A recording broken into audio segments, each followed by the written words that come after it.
Yes, God is with you and he wants to be with you. Slain from the foundation of the world is a phrase from the Bible, Revelation 13:8, that refers to Jesus Christ. It means that Jesus volunteered to die for humanity's sin before the world was created. Genesis 3:15, known as the proto-evangelium or the first gospel, is a prophecy that God will establish enmity between the serpent Satan and the woman Eve and their respective offsprings, ultimately promising that the offspring of the woman will crush the serpent's head, signifying a future victory over evil.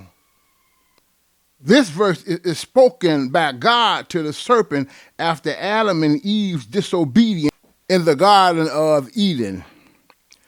God declares that there would be a conflict, a state of hostility between the serpent and the woman and between their descendants. Well, I asked myself, why build a portable temple? Well, when Israel left Egypt, they didn't settle right away. Because of their fear of the giants who roamed the land which God had promised them, the Israelites wandered the desert 40 years before they entered the promised land.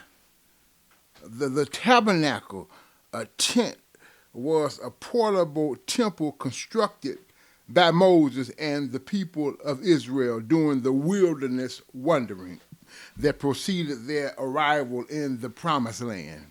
It was a sanctuary used by the Israelites during the Exodus. God commanded Moses' brother Aaron, the chief priest, to offer sacrifice within the tabernacle and specified that 3 things be kept inside the Ark of the Covenant.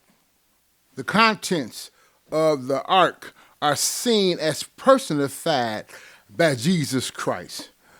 The manna as the Holy Communion, Aaron's rod as Jesus' eternal priestly authority, and the tablet of law as the lawgiver himself. The 3 parts of the tabernacle: the outer court signifies the body.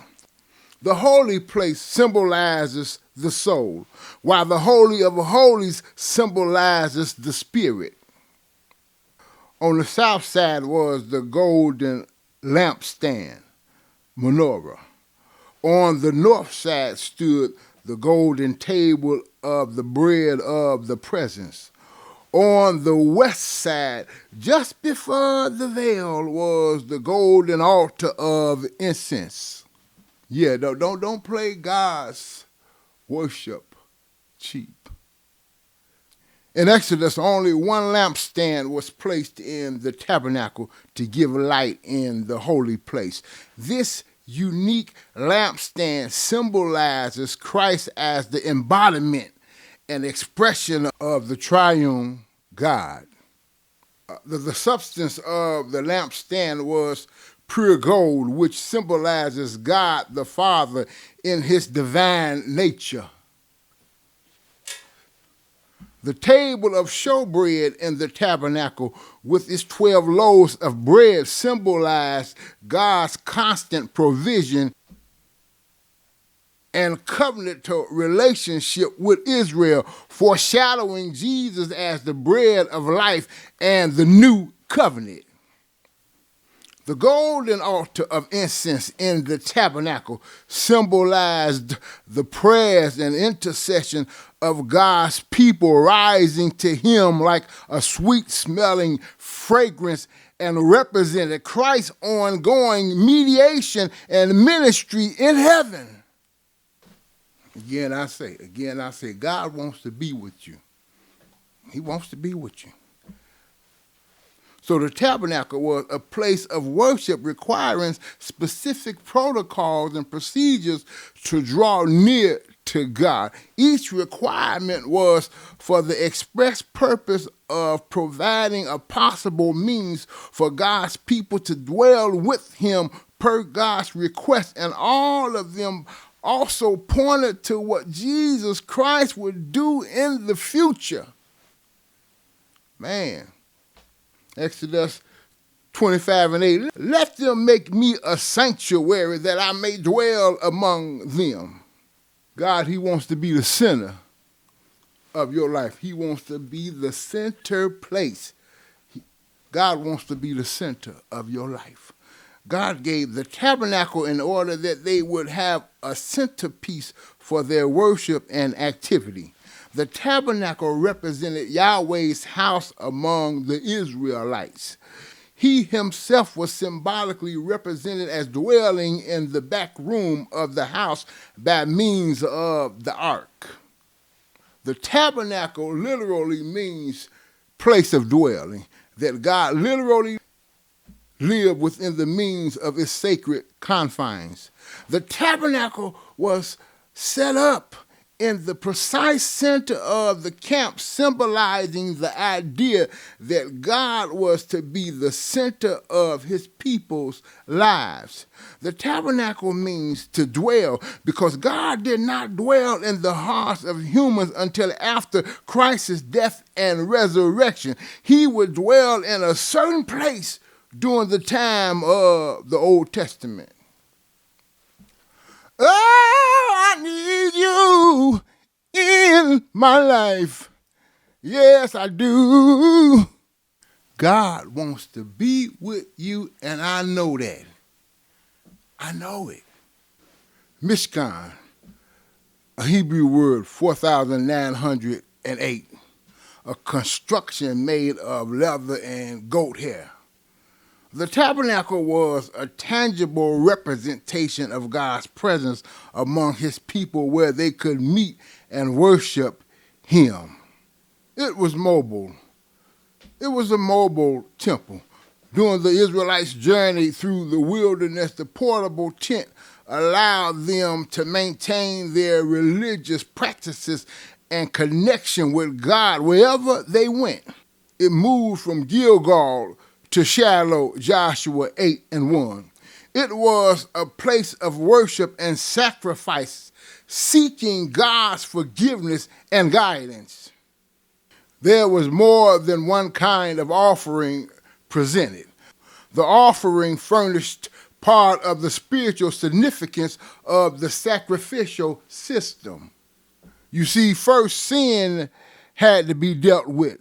That's the sin offering or guilt offering. Then second, the worshiper committed himself completely to God. That's the burnt offering or grain offering. Then third, fellowship or communion between the Lord, the priest, and the worshipers was established. That's the peace offering. To state it another way, there were sacrifices of expiation, sin offerings, and guilt offering. Consecration, burnt offerings and grain offering, and communion, peace offering. These included vow offerings, thank offerings, and free will offerings. God wants to be with you.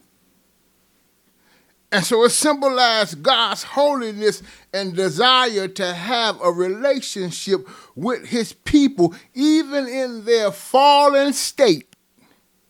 It served as a reminder of the Garden of Eden, where God and humanity lived in harmony. God wants to be with you. Now, skenopagia, Greek word, 4,634, properly meaning the setting up of tents or dwellings, represents the word tabernacles in the Feast of Tabernacles, John 7:2. This feast, one of the three pilgrimage feasts in Israel, is called the Feast of Ingathering in Exodus 23:16 and Exodus 34:22. It took place at the end of the year, and all males were to attend at the tabernacles with their offerings. Now Romans 12 and 1, Paul says, I beseech you, therefore, brethren, by the mercies of God, that you present your bodies a living sacrifice, wholly acceptable unto God, which is your reasonable service. Oh, I need you in my life. Yes, I do.